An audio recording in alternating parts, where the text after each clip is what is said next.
buckle, hands. All right, that's your practice round, so everyone go back. Now you know what to do.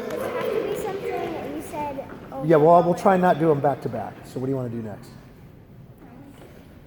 Huckle, buckle, knees. All right, you two, you're our first two out. Come join us over here because you were the last ones together. Gotta be quick, back you go. All right, how about thumbs? Huckle, buckle, thumbs.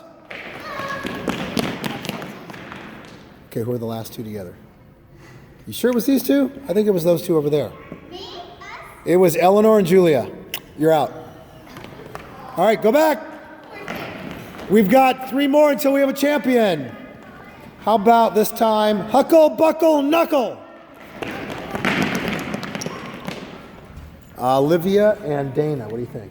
All right, Olivia and Dana, come and join us over in the cool area. All right, how about this one, Huckle, buckle, buckle? Okay. Huckle, buckle, buckle.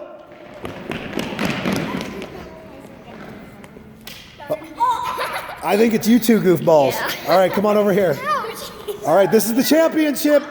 Girls versus the boys. Let's go. Championship right here. Which one do you want? Which one do you want? Huckle, buckle. I know you want the girls to win, but huckle, buckle what? I know. Huckle, buckle, back. Okay. Huckle, buckle, back. Oh, crash. All right, it was super close, but we're going to give it to the boys this time. All right.